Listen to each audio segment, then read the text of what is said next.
اعوذ باللہ من الشیطان اللعین الرجیم بسم اللہ الرحمن الرحیم الحمد للہ رب العالمین والصلاة والسلام علی نبی الکریم وعلی آلہ الطیبین الطاہرین المعصومین المنتجبین ولعنۃ اللہ علی اعدائہم من الآن الی قیام یوم الدین آمین یا رب العالمین اما بعد فقد قال اللہ تبارک و تعالی فی قرآن مجید بسم اللہ الرحمن الرحیم یا ایہا الذین آمنوا کتب علیکم الصیام کما کتب علی الذین من قبلکم لعلکم تتقون صدق اللہ العلی العظیم وصدق رسولہ النبی الکریم۔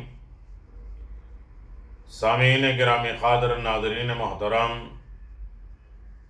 ماہ رمضان کی برکتیں اور رحمتیں یہ 10 دن رحمت کے چل رہے ہیں، اور ماہ رمضان میں اللہ نے ہر نیک عمل جو اختیاری ہے یا غیر اختیاری اس پر بھی ثواب دیا ہے۔ سانس نکلنا یہ غیر اختیاری ہے، نیند آنا یہ غیر اختیاری ہے، ان تمام چیزوں میں بھی اللہ نے عبادت رکھی، لیکن عظیم ترین عبادت اس مہینے میں دوسروں کا خیال رکھنا ہے اور اپنا بھی خیال رکھنا۔ خاص طور سے اللہ خوشیاں دیتا ہے اس وقت روزہ دار کو جب افطار کرتے ہیں، اور دوسرا موقع ہے جب خدا سے ملاقات ہوتی ہے۔ افطار کے وقت اپنے بھائیوں کا خیال رکھیں۔ امام موسیٰ کاظم علیہ السلام نے فرمایا فَتَرَكَ أَخَاكَ الصَّائِمَ أَفْضَلُ مِنْ صِيَامِكَ۔ امام موسیٰ کاظم علیہ السلام فرمایا کہ آپ کا اپنے بھائیوں کا روزہ افطار کروانا آپ کے روزے سے افضل ہے۔ ہم روزہ رکھیں، اس سے افضل ہے، اس سے زیادہ ثواب، اس سے اہم ترین گارنٹی کے ساتھ قبول ہونے والے کہ اپنے ضرورت مند یا غیر ضرورت مند بھائیوں کا افطار کرانا۔ ماہ مبارک رمضان میں روزہ دار کو یہ کوشش کرنی چاہیے ہی کہ جو چیز اپنے لیے پسند کرے وہ اپنے دینی بھائیوں کے لیے بھی وہی پسند کرے۔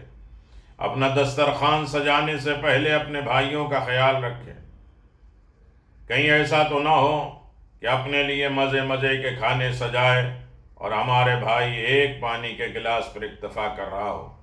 لہذا ہمیں حتی المقدور کوشش کرنی چاہیے کہ ہمارے بھائی کی افطار کے لیے بھی کچھ ہو۔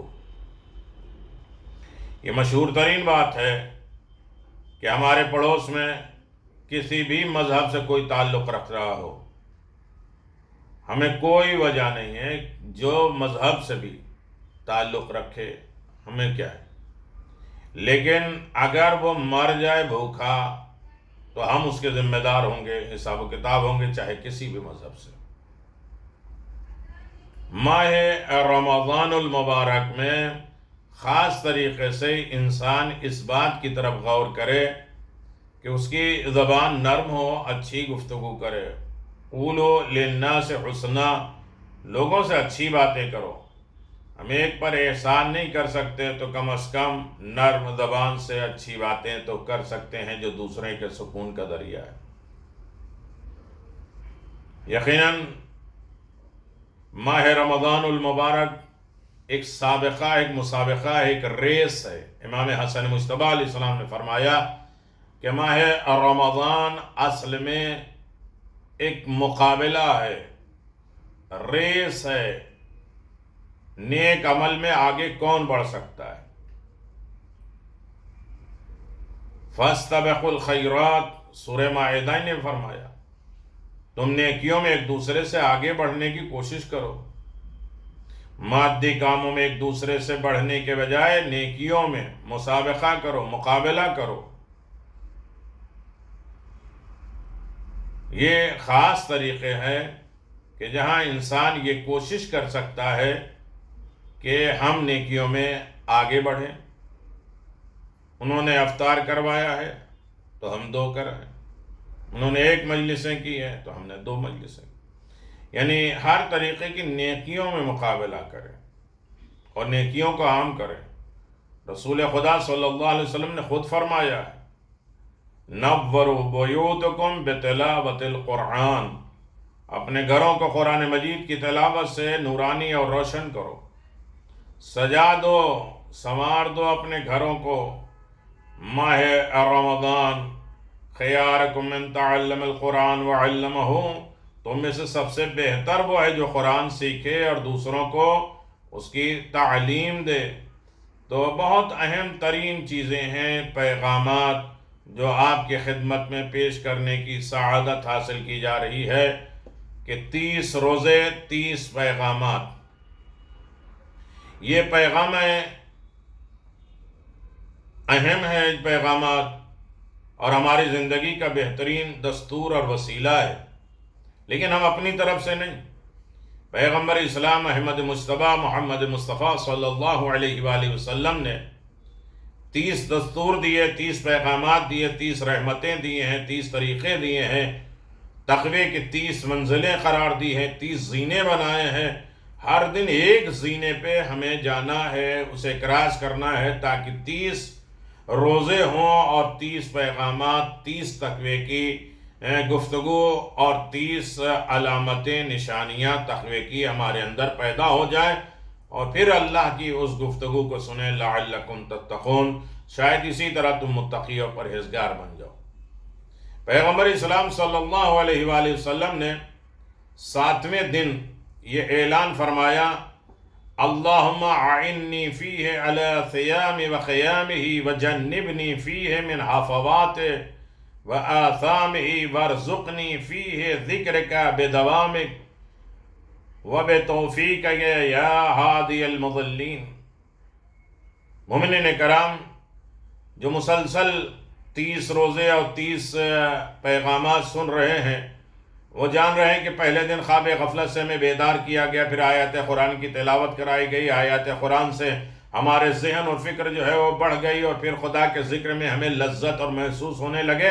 یہ 4 گفتگو ہو گئی، اور لذت اتنی محسوس ہوئی کہ ہم استغفار، توبہ، مناجات کی طرف متوجہ ہو گئے، اور پھر اس کے بعد رضا الہی اور ہر طریقے کے اس کے غضب، غصے سے بچنے کی کوشش ہم نے کی۔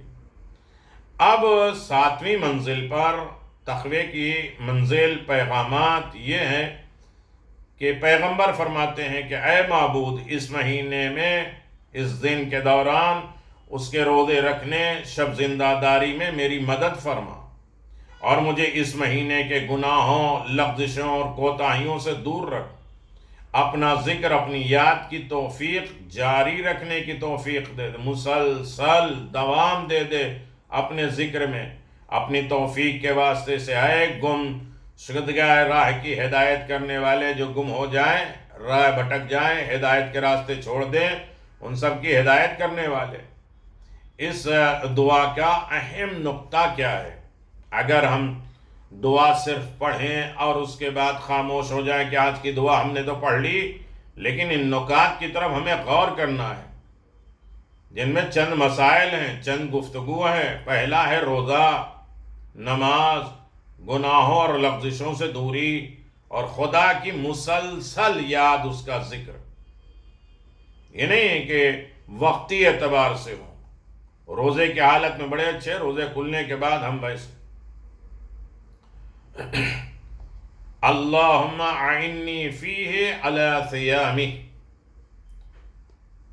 ایک خاص خصوصیت جو اس روزے دار کے روزے میں ہے، وہ دوسری عبادتوں میں کم تر درجے پہ پائی جاتی ہے۔ اتنا رتبہ روزے کے علاوہ کسی میں نہیں ہے۔ وہ روزے میں خلوص کا درجہ ہے، کیونکہ روزے میں دوسری عبادتوں کی بنسبت خلوص کا درجہ، پیمانہ زیادہ جلوہ گر نظر آتا ہے۔ اس کا سبب یہ ہے کہ روزہ ایک امر عدمی ہے، یعنی اس میں سلبیات، امور زیادہ ہیں، یعنی بہت سی چیزیں اپنی زندگی سے سلب ہوتی ہیں، چھین لی جاتی ہیں، چھوڑ دی جاتی ہیں، کیونکہ اس میں انسان کچھ چیزوں کو ترک کر دیتا ہے، چھوڑ دیتا ہے۔ کھانا، نہ کھائے پانی نہ پیے، چونکہ کسی چیز کے انجام نہ دینے کا مسئلہ روزے میں محویت کا حامل ہے۔ کوئی چیز نہ کرے تو روزہ ہے، اور یہ ایک امر عدمی ہے، انسان نہیں دیکھتا، نہیں سمجھتا۔ نماز ہم پڑھتے ہیں، اٹھتے بیٹھتے ہیں، ہمارے بدن میں حرکت ہوتی ہے، لوگ سمجھتے ہیں نماز پڑھ رہے ہیں، حج کر رہے ہیں، دکھتا ہے، زکوٰۃ دے رہے ہیں، پیسہ دیکھتا ہے، جہاد کر رہے ہیں، دکھتا ہے، لیکن روزے میں کوئی چیز دکھنے والی چیز نہیں ہے، نہیں معلوم ہوتا کہ روزہ۔ اس لیے ریا اور شرک کا جنبہ اس میں بہت کم پایا جاتا ہے، اس میں دکھاوا نہیں پایا جاتا، اس لیے روزے میں بذات خود دوسری عبادتوں کی بنسبت زیادہ خلوص پایا جاتا ہے۔ بقیہ دوسری عبادتوں میں شیطان کے دخل کا کھٹکا لگا رہتا ہے، ممکن ہے وہ گھس کر عبادت کی نیت قربت کو خراب کر دے اور خلوص کو فیصد کم کر دے۔ واحد عبادت روزہ ہے جس میں ایسا کوئی امکان نہیں۔ حدیث قدسی میں ہے کہ الصوم لی وانا اجزی بہ، یا اجزی بہ، روزہ میرے لیے ہے، روزے کا صلہ میں خود دوں گا، یا اسے مجہول کے ساتھ پڑھا جائے تو روزہ میرے لیے ہے، میں خود روزے کا بدلہ، یا میں خود روزے کا صلہ عطا کروں گا۔ بہرطور روزہ ایک واجب دینی ہے، تمام امتوں میں اس کا ایک تاریخی سلسلہ ہے، کیونکہ پچھلی امتوں پر بھی روزہ واجب تھا۔ روزہ رکھنا خدا کی ایک بہت بڑی توفیق ہے، اس لیے پروردگار اس توفیق کی دعا میں اللہم اعنی فیہ علی صیامی، روزہ چونکہ قمری مہینہ، چاند کے مہینے کی بنیاد پر رکھا جاتا ہے، اس لیے سال بھر کے مختلف موسموں میں یہ گردش کرتا رہتا ہے، کبھی سردی میں آئے، کبھی برسات میں آئے، کبھی گرمی میں آئے، ہر موسم میں بدلتا ہے، کبھی گرمی میں تو کبھی سردی میں، کبھی کسی اور موسم میں، گرمیوں کے اس کے گھنٹے بھی زیادہ ہو جاتے ہیں اور انسان کو مزید گرمی برداشت کرنا پڑتی ہے، لیکن بہرحال بندہ کو اپنی بندگی انجام دینی ہی ہے اور اس میں خلوص باقی رکھنا۔ دوسری چیز ہے وقیام ہی، اور اس کے بعد دوسری عبادت نماز کے مرحلے کا ذکر ہے۔ روزہ جس کو صبر کے نام سے جانا جاتا ہے، وَاسْتَعِينُوا بِالصَّبْرِ وَالصَّلَاةِ، صبر سے مدد مانگو، روزے میں صبر ہو، ہر اعتبار سے صبر ہو۔ یہاں قیام سے مراد یعنی نماز، قیام سے مراد عبادت ہے، راتوں کو جاگنا ہے، نماز ہے، وہ نماز جو اہل بیت سے مروی ہے، روایت کی بنیاد پر، دین کی بنیاد، ہر پرہیزگار انسان کے خدا سے نزدیک ہونے کا وسیلہ ہے۔ الصلاۃ قربان لکل تقی، یعنی متقی نماز کے ذریعے خدا سے قریب ہوتے ہیں۔ بقیہ اعمال کی قبولی کی شرط بھی نماز ہے۔ آج کی زبان میں اگر کہا جائے تو نماز ایک ایسا عمل ہے، جب تک اسے اپنے اعمال کے اندر نہ ڈھال لیں تب تک وہ عمل عبادت کہے جانے کے قابل نہیں ہے۔ جس طرح ہر شہر کا ایک ایک کوڈ ہوتا ہے، موبائل نمبر ہوتا ہے، جب تک اسے نہ ڈائل کیا جائے تب تک اس شہر سے رابطہ نہیں ہوتا ہے، موبائل نہیں لگتا ہے۔ اعمال اور عبادت کا بھی یہی ایک کوڈ ہے جس کا نام ہے نماز۔ نماز لگائیں گے تو ساری عبادتیں کھلیں گی۔ نماز کی اہمیت اس قدر زیادہ ہے کہ کسی بھی حالت میں نہیں چھوڑ سکتے، چاہے ڈوب ہی کیوں نہیں رہے ہو، بستر مرگ پر کیوں نہیں ہو، تاکہ مرنے کے بعد بھی اس کی قضا کرنا واجب ہے۔ تیسرا ہے وَجَنِّبْنِي فِيهِ مِنْ حَفَوَاتِ وَآثَامِ، اگر انسان اپنے گناہوں کی بھرپائی کرنا چاہتا ہے، پر کرنا چاہتا ہے، ختم کرنا چاہتا ہے گناہوں کو، تو سر انجام سقوط اس کا مقدر ہوگا اور ایک برا انجام اس کے ٹو میں ہمیشہ لگا رہے گا، آخر کار وہ اس میں گر کر تباہ اور برباد ہوگا، کیونکہ گناہ اپنے برے اثرات کا کنواں انسان کے پاؤں تلے مسلسل بناتا رہتا ہے۔ اس جملے میں ظالم قوموں، ستمگر حکمرانوں کو سقوط کار مرکز رات پوشیدہ ہے۔ جب قومیں بہک جاتی ہیں اور لیڈر گناہوں کے سرداب میں پھنس جاتے ہیں تو کیسے تباہی اور بربادی تاریخ کے صفحات میں خونی بنا جاتی ہے۔ بہت سے واقعات اسے دہرانے کی ضرورت نہیں ہے۔ چوتھا جملہ، یعنی اس پر ہمیں غور کرنا ہے، فکر کرنا ہے. دعا پڑھنا کمال نہیں، میں بار بار کہہ رہا ہوں، تھوڑا دیر غور کرنا. وَارْزُقْنِي فِيهِ ذِكْرِكَ بِدَوَامِكَ، یاد ہمیشہ سے ہی ایک بہت ہی اہم چیز میں شمار کی جاتی ہے. خدا کا ذکر کی یاد سے لقمہ زبان نہیں ہو، اگرچہ ذکر اللہ کا ورد دہرانا بھی بہت اہم ہے.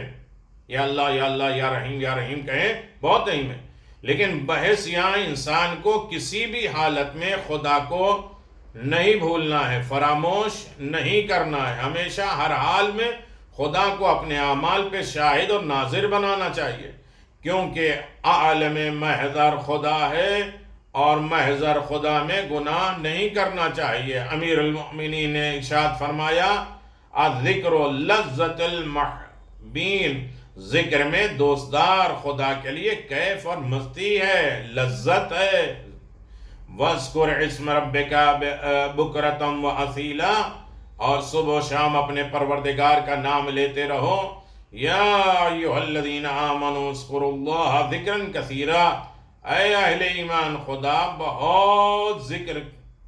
کا بہت ذکر کیا کرو. ایک با ایمان انسان چاہے کہ تنہائی میں، لوگوں کے درمیان میں، چھپی طور پر، کھلم کھلا، ظاہر بظاہر یا چھپا کے کہیں بھی، اور ہمیشہ خدا کی یاد اس کے ذکر کے ساتھ ہے. کیونکہ کبھی ایک چھوٹی سی غلطی اللہ کی رضا اور پسند بھی انسان کو جہنم ہے. ناپسندگی، چھوٹی سی غلطی جو رضا الہی نہ ہو، جہنم تک پہنچا سکتی ہے. ذکر خدا، اس کے مسلسل ذکر سے مراد ہے کسی بھی جگہ اور کسی بھی وقت کو خدا کے حضور سے خالی نہ سمجھیں، ہمیشہ اسے اپنی نگہبان اور ناظر جانیں. امیر المؤمنین علی بن ابی طالب ارشاد فرماتے ہیں، من ذکر اللہ فی سر فقد ذر کثیرا، جس نے خدا کو تنہائی میں یاد رکھا، اس نے خدا کو خوب ذکر کیا. تنہائی میں اگر خدا کو یاد رکھا تو اس نے بہت زیادہ خدا کا ذکر کیا. بے توفیق کا یا ہادی المضلین. پانچواں جملہ یہ صحیفہ امام میں ہے، جلد نمبر 13 عیون الحکم المواعظ میں ہے، الانسان کتاب میں، الاحزاب میں ہے، رواندی میں ہے. یعنی اس طریقے سے اس دنیا میں ہم نے رب العزت سے روزے کی انجام دہی، رات کی شب بیداری، عبادت، لغزشیں، گناہوں سے دوری کی درخواست کی ہے. لیکن یہ تمام چیزیں حاصل نہیں ہو سکتی جب تک خدا کی نظر عنایت شامل نہ ہو، اس کی توفیق ہمراہی نہ بنے، یعنی خود خدا ہمیں اپنی راہ پہ ڈال دے، ہم اس راہ پر قدم بڑھاتے ہوئے اس کے خاص عنایتوں سے بہرہ مند ہو جائیں. ورنہ ہم کیا اور ہماری اوقات کیا اس قادر بارگاہ رب العزت میں خواب دیکھے ہیں جہاں معصومین جیسی ذوات مقدس نے اپنے سروں کا نذرانہ پیش کیا ہے، لیکن پھر بھی رب العزت کے علاوہ کون ہے جو ہمارے ہاتھوں کو تھامے ہوئے پکڑے ہوئے ہے، اور ہم بے راہ رو جو گمراہ ہو چکے ان کے ہدایت کے راستے پہ لانے والا کون ہے. بارگاہ ہدیت میں دعا ہے کہ معبود ہم سب کو اعمال صالحہ بجا لانے کی توفیق دے دے، خاص طریقے سے ذکر میں دوام ہو، ہمیشگی ہو، وقتی نہ ہو. آج یہ کام ہے فوراً دوسرا کام بھول گئے اور ختم ہو گیا. یہ دعا کا پیغام یہ ہے کہ نماز روزہ کو انجام دینا ہے، خدا سے مدد طلب کرنا. بحول اللہ بقوت یقوم وقعود، تیرے دی ہوئے نام سے اٹھتے اور بیٹھتے ہیں، طاقت تیری ہے. یعنی نماز روزے میں بھی اللہ کی مدد طلب کرنا چاہیے، گناہوں اور لغزشوں سے دوری ہو، ہر دم ذکر خدا میں مشغول رہنے کی درخواست ہو، خدا سے توفیق کی طلب ہو. پیغام یعنی چنا ہوا پیغام اگر اس کی طرف غور کریں، پورے 7 رمضان کو اگر ہم نچوڑ لیں اور اپنے اندر یہ بات طے کر لے کہ ہم نے اس 7 رمضان کی دعا، اعمال، نماز، تسبیحات سے کیا فائدہ اٹھایا، کیا سمجھا ہے، تو پہلی چیز ہے قرآن میں توفیق آسان کرنے کے معنی میں آیا۔ اس لحاظ سے خدا کسی کو توفیق عطا کرتا ہے، یعنی اس کے لیے نیکیوں کے راستے کو آسان کر دیتا ہے۔ توفیق کے لیے بھی 37 چیزیں چاہیے، 37 چیزیں چاہیے۔ ان معنوں میں خدا انسان کے قلبی رجحان، دلی رجحان، خواہشات کو خدا پسند امور کی جانب موڑ دیتا ہے، اچھے کاموں کی طرف موڑ دیتا ہے، اور اس کے لیے یہ راستہ آسان بنا دیتا ہے۔ اس کے رہ گزر پر چلنے کے اسباب، عوامل کو دسترس میں رکھ دیتا ہے، معارف کو اچھے سے درک اور اس پر عمل آسانی سے عمل کرنے لگتا ہے۔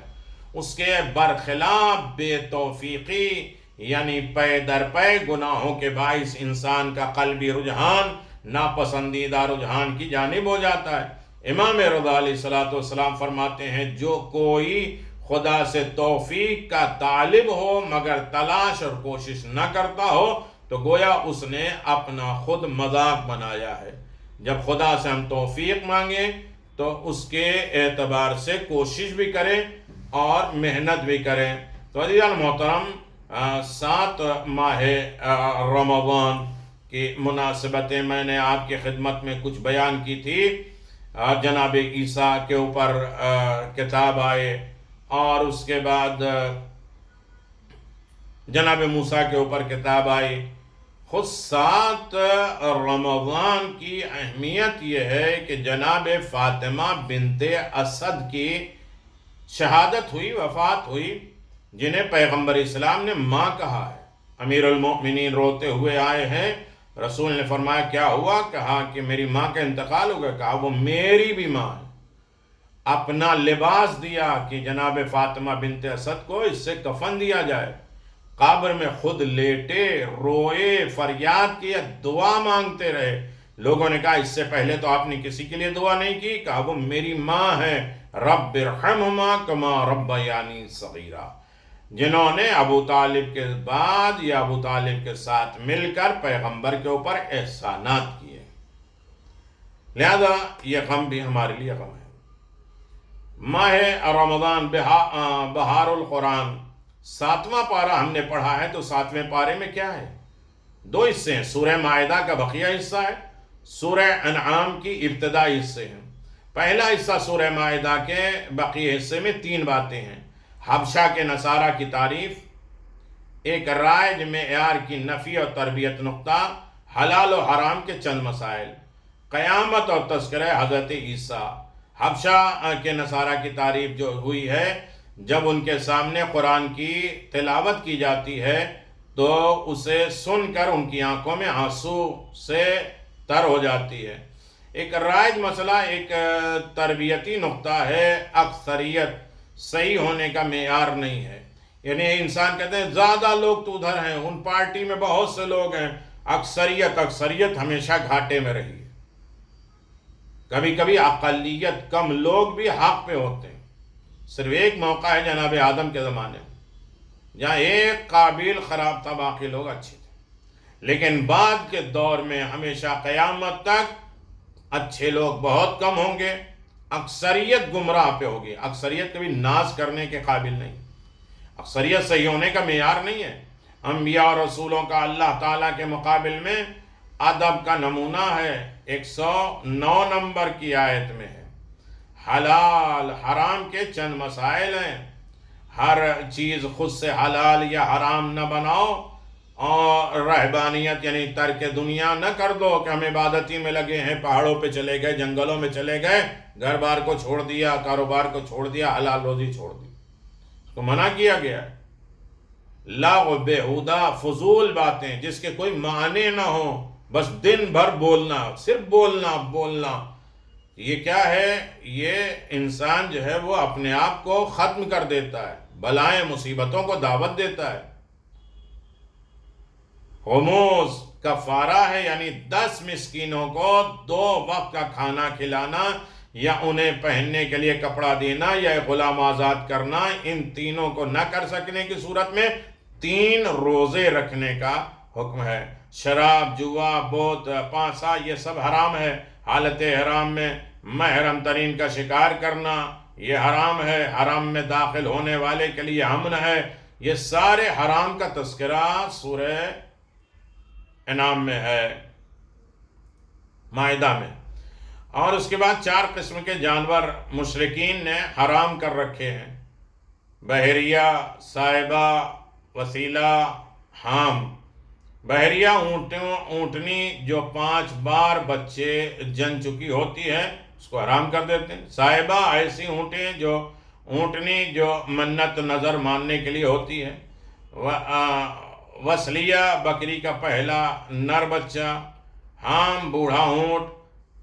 چوتھی چیز قیامت اور تذکرہ جناب عیسیٰ۔ قیامت کے دن حضرات انبیاء کرام علیہ السلام سے پوچھا جائے گا کہ جب تم نے ہمارا پیغام پہنچایا تو تمہیں کیا جواب دیا گیا؟ تو اس سوال و جواب کے تناظر میں حضرت عیسیٰ علیہ السلام پر اللہ تعالیٰ اپنے احسانات گنوائے گا۔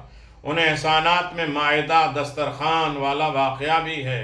حوارین کے ساتھ حضرت عیسیٰ سے کہا کہ اللہ تعالیٰ سے کہو کہ ہم پر ایسا دسترخوان اتارے جن پر کھانے پہننے اور آسمانی نعمتیں ہوں۔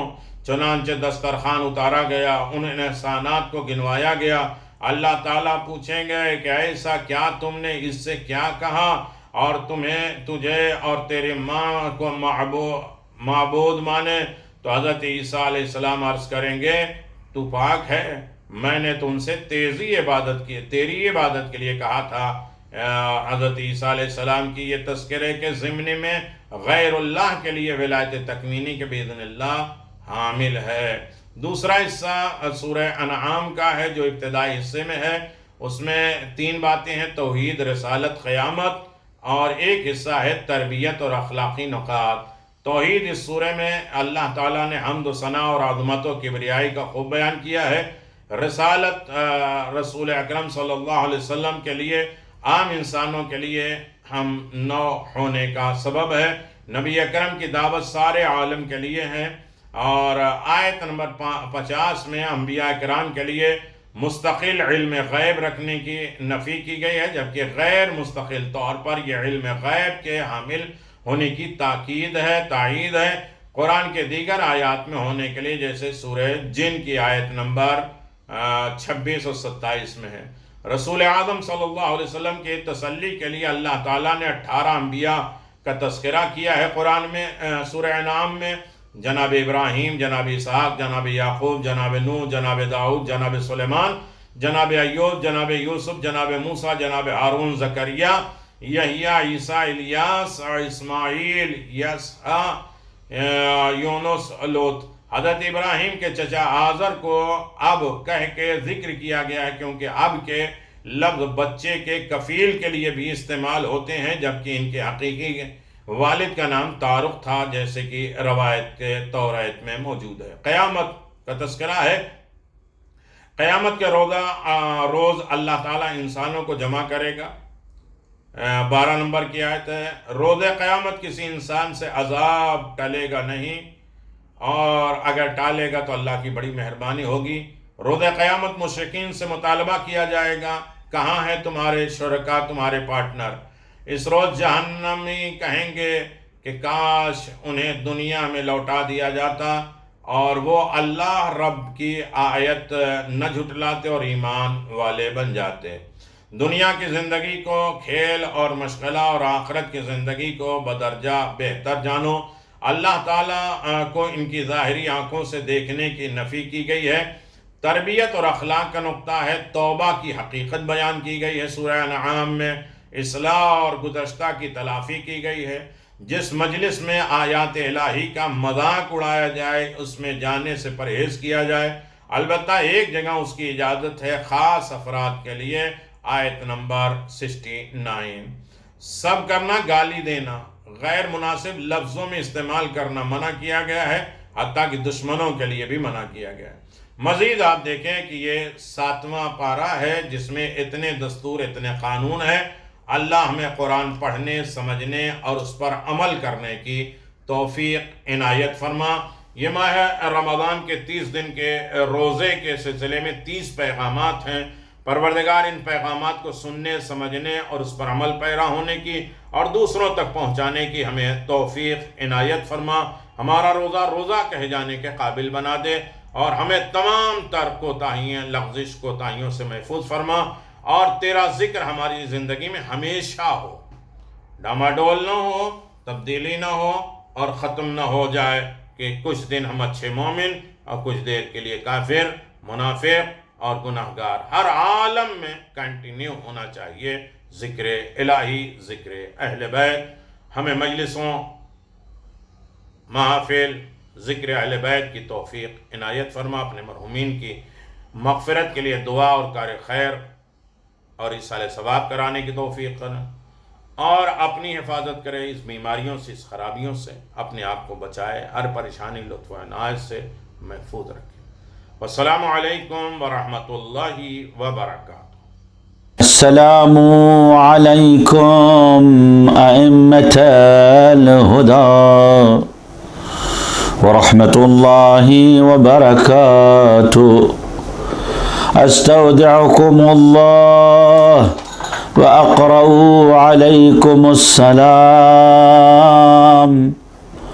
آمنا بالله وبالرسول وبما جئتم به ودللتم عليه، اللهم فاكتبنا مع الشاهدين۔